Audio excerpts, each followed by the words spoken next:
اور بخاری مسلم میں حدیث ہے، نبی علیہ السلام نے فرمایا اللہ تعالیٰ نے ہر نبی کو ایک مقبول دعا دی تھی جو اس نے اس دنیا میں ہی کر لی، میں نے اپنی دعا چھپا کے رکھ لی ہے قیامت کے دن کے لیے، میں اس دعا کی برکت سے اپنے امتیوں کی شفاعت کروں گا اور میری شفاعت سے میرے ہر امتی کو نفع پہنچے گا سوائے اس شخص کے کہ جس نے اللہ کے ساتھ کسی قسم کا شرک کیا ہوا۔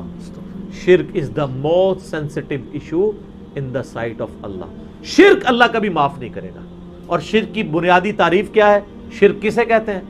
ایاک نعبد و ایاک نستعین، اے اللہ عبادت بھی صرف تیری کریں گے، دعا بھی صرف تجھی سے مانگیں گے اور کسی کو دعا کے لیے نہیں پکاریں گے۔ ظاہر اس باب میں تو آپ جو مرضی کریں، کسی کو پانی پلا دیں، کسی کا وزن اٹھوا دیں، وہ تو ٹھیک ہے، وہ تو قرآن میں حکم ہے وَتَعَاوَنُوا عَلَى الْبِرِّ وَالتَّقْوَى وَلَا تَعَاوَنُوا عَلَى الْإِثْمِ وَالْعُدْوَانِ، نیکی اور پرہیزگاری کے کاموں میں ایک دوسرے کی مدد کرو اور برائیوں میں ایک دوسرے سے الگ رہو۔ لیکن جو غائب میں مدد کے لیے پکارنا ہے، دعا کرنا ہے، وہ اللہ تعالیٰ کے ساتھ خاص ہے۔ حتیٰ کہ اس کا کلائمیکس وہ سورہ نمل کی آیت ہے اَمَّن يُجِيبُ الْمُضْطَرَّ إِذَا دَعَاهُ، بھلا بتاؤ تو کون ہے جو اضطراب میں گھرے ہوئے شخص کی دعا کو سنتا ہے، وَيَكْشِفُ السُّوءَ، اور اس سے برائی کو دور کر دیتا ہے، وَيَجْعَلُكُمْ خُلَفَاءَ الْأَرْضِ، اور زمین پہ تمہیں اگلوں کا خلیفہ کرتا ہے، تم مر جاتے ہو تمہاری اولاد، وہ مر جائے گی اس کی اولاد، یہ کون بسار ہے؟ اِلَٰهٌ مَّعَ اللَّهِ، کیا اللہ کے ساتھ کوئی اور الہ بھی ہے؟ قَلِيلًا مَّا تَذَكَّرُونَ، بہت کم لوگ ہی نصیحت حاصل کرتے ہیں۔ اس میں اللہ تعالیٰ فرما رہا ہے کہ بھلا بتاؤ کون ہے جو دعا سنے اور تکلیف دور کر دے؟ کیا اللہ کے ساتھ اور الہ بھی ہے جو یہ کام کر سکے؟ یعنی جس سے آپ نے مدد مانگی کہ وہ میری تکلیف دور کرے دعا کے طور پہ، ظاہر اس باب تو قرآن میں حکم ہے دعا کے طور پہ۔ ایک تو ہے میں کہتا ہوں نہیں مجھے پانی پلا دیں، ٹھیک ہے، لیکن آپ بغداد میں دفن ہے اور میں یہاں سے بیٹھ کے کہتا ہوں مجھے پانی پلا دیں، یہ شرک ہے۔ یہ جھگڑا ہی نہیں ہے کہ مولا علی علیہ السلام کو اختیار ہے یا نہیں، مولا علی کو اللہ نے اختیار بھی دیا ہو تب بھی مولا علی کو آپ پکار نہیں سکتے مدد کے لیے، کیونکہ مولا علی بھی اللہ کو پکارتے تھے اور مولا علی کا ماننے والا بھی۔ مولا علی کا صحیح شیعہ کون ہوگا؟ جو اللہ کو پکارے، ایاک نعبد و ایاک نستعین۔ تو یہ بہت سینسٹیو معاملہ ہے۔ مولا علی کے نام کے اوپر اس طریقے سے جو یہ شرک کھڑا کر رہے ہیں اور اہل بیت کے نام کے اوپر یہ مکتبہ اہل بیت کی بھی بدنامی کر رہے ہیں، اور اس میں سب سے پہلے تو شیعہ کو سامنے آ کے ان کی مخالفت کرنی چاہیے۔ یہ دیر آئے درست آئے، بہرحال پہلے تو ایک ٹکٹ میں دو دو مزے کرتے رہے نا، جیسے مزارات پہ جو کچھ شرک ہو رہا ہے نا، علماء مخالفت تو کرتے ہیں اسی مکتبہ فکر کے، لیکن ساتھ مزے بھی لے رہے ہوتے ہیں کہ چلو یار ہمارے ٹھیک آباد تو ہے نا۔ یہی شیعہ کے علماء نے مجرمانہ غفلت کی، وہ مانتے تو تھے کہ یہ شرک کر رہے ہیں ذاکرین، لیکن وہ ایک ٹکٹ میں دو مزے کرتے ہیں، ان کا چلو ہماری پبلک تو جڑی ہوئی ہے نا، لیکن اب ان کو اندازہ ہوا کہ نہیں یار تو کام ٹپ گیا،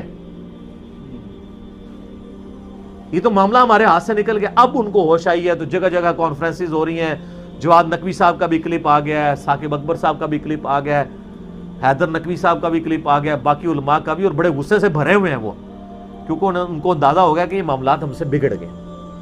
آپ یوٹیوب کے اوپر جا کے دیکھیں نصیریہ کے بارے میں ان کے کلپ، اور پھر بلکہ جواد نقوی صاحب نے تو بڑی بولڈ بات کی، انہوں نے کہا یہی باتیں ہیں جس کی وجہ سے پھر لوگ شیعہ کافر کے نعرے لگانا شروع کر دیتے ہیں، یہ تم لوگوں نے یہ کفر کر کے ان کو مجبور کیا ہے۔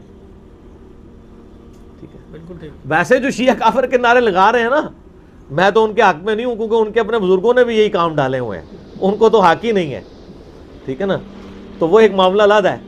وہ آپ میرا یوٹیوب پہ کلپ دیکھ لیں، شیعہ کا کلمہ کا ثبوت، تو میں نے بتایا کہ شیعہ تو پھر بھی علی ولی اللہ کہتے ہیں نا، علی نبی اللہ نہیں کہتے ہیں، اور دوسرے فرقے جو ان کے خلاف کھڑے ہیں انہوں نے، ان کے مولویوں نے تو اپنے ناموں کے کلمے پڑھوائے ہوئے ہیں نبی کے نام کے ساتھ۔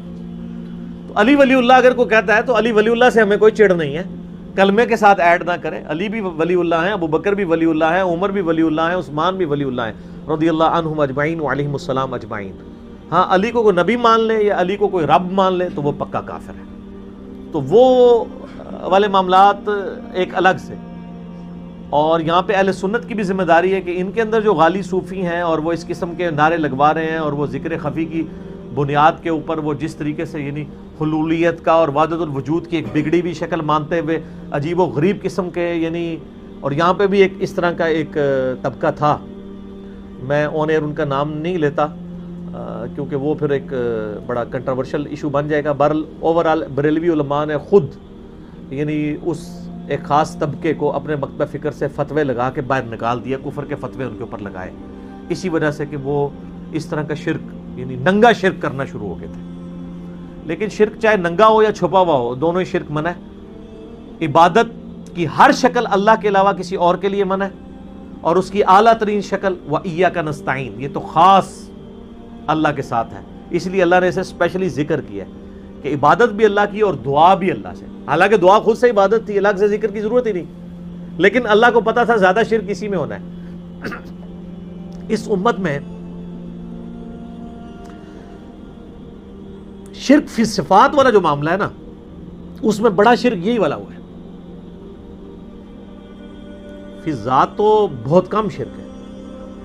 یعنی ہمارے ہاں یہ چند غالی نصیریہ ہیں, کچھ غالی صوفی ہیں جو ذات میں شرک کریں, ورنہ اوورال سب اللہ کو ایک ہی مانتے ہیں. صفات میں جو شرک آیا نا, غیر اللہ کو استعانت کے لیے استغاثے کرنا, یہ بڑا خطرناک معاملہ ہے. اور میں آپ کو مزے کی بات بتاؤں, آپ اگر پازیٹیولی دعوت پیش کریں تو بڑے ایفیکٹ اس کے نکلتے ہیں. یہ کوئی 2010 یا 11 کی بات ہے. میں اسلام آباد میں I-10 میں ایک اہل تشیع بھائی تھے, انہوں نے مجھے یعنی افطار کے اوپر بلایا, رمضان کا ہی مہینہ تھا. کچھ 7-8 ان کے بھائی بیٹھے ہوئے تھے, وہ خود بھی بہت بڑے عالم دین ہیں, میں نام نہیں لیتا پھر وہ ایک پرسنل بات ہو جائے گی. تو وہاں پہ بیٹھے ہوئے نا یہی استعانت کا مسئلہ چھڑ گیا. میں نے کہا یا علی مدد نہ کہیں, آپ ویسے مولا علی سے محبت کا اظہار کریں لیکن مدد کے لیے نہ پکاریں. تو وہ کہنے لگے نہیں, ہم تو ان کو وسیلہ اور توسل سمجھتے ہیں, اللہ ہی کو پکارتے ہیں ہم, لیکن یا علی مدد کا مطلب آپ کو سمجھ نہیں آیا. میں نے کہا یار مجھے اردو نہیں آتی ہے, مجھے عربی نہیں آتی ہے. وہ کہتے ہیں یا علی مدد کا مطلب یہ ہوتا ہے کہ اے اللہ ہماری مدد کر علی کے وسیلے سے. میں نے کہا یہ تو نہیں ہے, اس کے لیے تو یہی جملہ بولا جائے گا جو آپ بول رہے ہیں. آپ تو ڈائریکٹ یہ الفاظ استعمال کرتے ہیں, یا اہل سنت کے ہاں لوگ یا شیخ عبد القادر جیلانی المدد کہہ رہے ہوتے ہیں, تو یہ تو منع ہے. پھر وہ خیر تھوڑا کھل کے سامنے ہے. وہ کہنے لگے دیکھیں نہیں, قرآن میں بھی تو آیا نا وَاسْتَعِينُوا بِالصَّبْرِ وَالصَّلَاةِ, صبر اور نماز کے ذریعے مدد چاہو. میں نے کہا آگے بھی پڑھو نا, ان اللہ مع الصابرین. تو میں نے کہا اس کا مطلب کیا ہے؟ کہتے ہیں دیکھیں نہیں, صبر اور نماز بھی تو غیر اللہ ہے. تو میں نے کہا اگر صبر اور نماز غیر اللہ ہے اور اس کی مدد مانگی جا رہی ہے, تو پھر آپ صبح و شام کہتے ہیں المدد یا نماز, المدد یا صبر, میری مدد فرمائیے. کہتے ہیں نہیں. تو میں نے کہا کیا مطلب ہوا اس کا؟ پھر کہتا ہے اس کا مطلب ہے آپ نماز پڑھو تو اللہ کی مدد آ جائے گی. میں نے کہا ہاں یہی مطلب ہے نا. تو مولا علی کی سنت پہ چلو, مولا علی کے طریقے کے اوپر چلو تو اللہ کی مدد آ جائے گی. مولا علی کو تو نہ پکارو. کوئی کہتا ہے المدد یا نماز, المدد یا صبر. اچھا پھر کہتے ہیں جی ہاں یہ تو بات سمجھ آ گئی, بتائیں ممانعت کہاں ہے؟ پھر میں نے سورہ نمل کی وہ آیت پڑھی, امن یجیب المضطر اذا دعا ویکشف السوء ویجعلکم خلفاء الارض االہ مع اللہ قلیلا ما تذکرون. میں نے کہا اس آیت میں واضح آیا ہے کہ جو اللہ کے علاوہ کسی اور کو دعا کے لیے پکارنا سمجھتا ہے نا, وہ اسے خدا بنائے ہوئے ہے, معبود بنائے ہوئے ہے. کیونکہ اللہ تو کہہ رہا ہے کیا اللہ کے ساتھ کوئی اور الہ بھی ہے جس سے دعا مانگو؟ میں نے کہا یہ واضح ثبوت ہے کہ یہ شرک ہے. اچھا وہ آئے شائیں کرنا شروع ہو گئے, لیکن وہاں جتنے 7-8 شیعہ بھائی باقی بیٹھے تھے نا, میں نے قرآن بھی انہی کا منگوایا. میں نے کہا جی مجھے بتائیں. انہوں نے کہا نہیں جی انجینئر صاحب آپ کی بات بالکل صحیح ہے, جو دلائل ہے نا وہ یہی, قرآن کی آیت تو یہی بتاتی ہے. تو الحمدللہ کئی لوگ دعوت قبول کر لیتے ہیں. اگر کوئی ہٹ دھرمی پہ اتر ہے تو اس کا تو کوئی علاج نہیں, ہم تو صرف بات پہنچا سکتے ہیں. باقی میں نے محنت کر کے ایک لیکچر بھی ریکارڈ کروا دیا ہے, مسئلہ نمبر 3, دعا صرف اللہ ہی سے. میری زندگی کے بہترین لیکچرز میں سے ہزاروں لوگوں کی عقیدہ توحید کی اصلاح کا سبب بنا ہے, جس میں نے اپنا یہ ریسرچ پیپر نمبر 3 دعا صرف اللہ ہی سے, اس کو میں نے باقاعدہ اس میں پڑھایا ہے پورے ریسرچ پیپر کو. 8 پیجز پہ سارے شیطانی وسوسے جو عقیدہ استعانت کے حوالے سے یہ پیش کرتے ہیں, میں نے سب کے سب کور کیے ہیں. پچھلے دنوں میرا ایک کلپ اپلوڈ ہوا ہے, یا رسول اللہ انظر حالنا پہ صحیح عقیدہ, وہ بھی آپ دیکھ سکتے ہیں. دعا صرف اللہ ہی سے مسئلہ نمبر 3 دیکھیں, اور اسی کی ایکسٹینشن ہے مسئلہ نمبر 43, وسیلہ اور توسل کے صحیح احکام و مسائل. تو انشاءاللہ تعالی عقیدہ توحید کے حوالے سے آپ کی اصلاح ہو جائے گی انشاءاللہ.